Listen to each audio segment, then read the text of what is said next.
Saudara-saudariku yang dikasihi Tuhan, Shalom, salam damai sejahtera untuk Anda semua.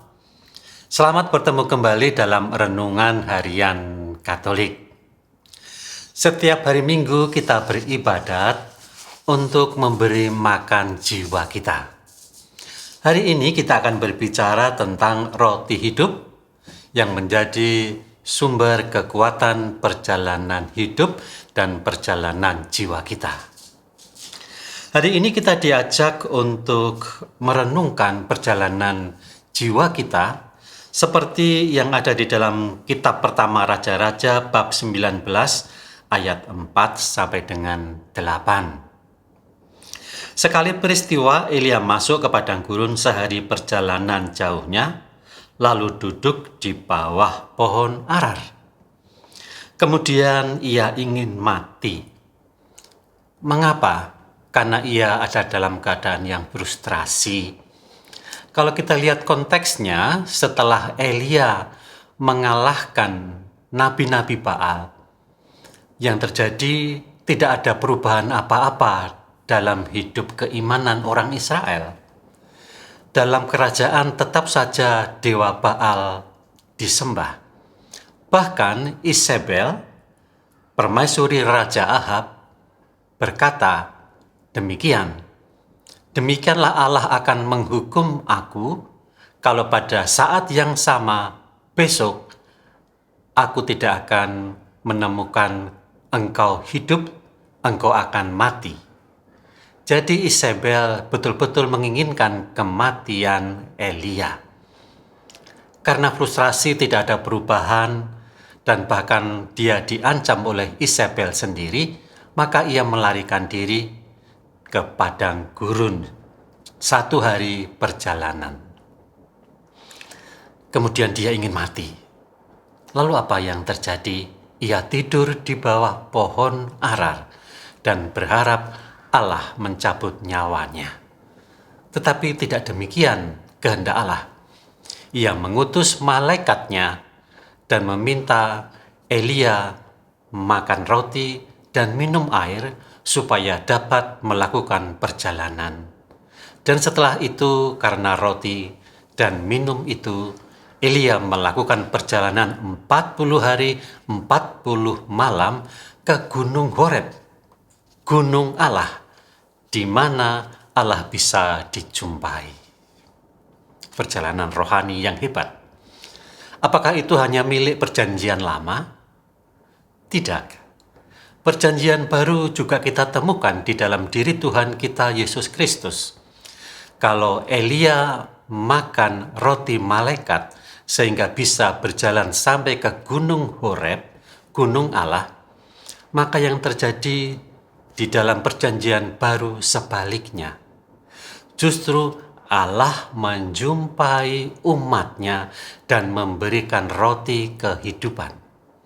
Mari kita baca Injil hari ini dari Injil Yohanes bab 6 ayat 41 sampai 51.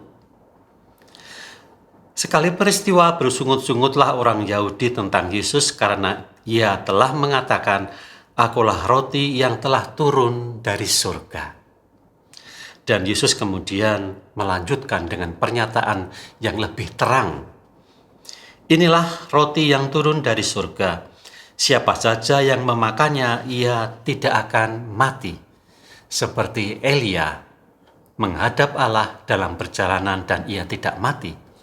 Bukankah ia yang menampakkan diri dalam kemuliaan Tuhan di atas gunung bersama Musa? Jika seorang makan roti ini, ia akan hidup selama-lamanya. Dan roti yang aku berikan itu ialah dagingku yang akan memberikan hidup kepada dunia." Saudara-saudariku yang dikasihi Tuhan, memang tidak mudah untuk memahami soal ini.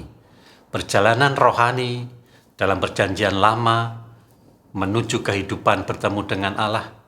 Dalam perjanjian baru maksud saya tetap sama, ada roti kehidupan. Tidak mudah memang untuk dipahami, tetapi bagaimana mengajar kita untuk memahami hal itu?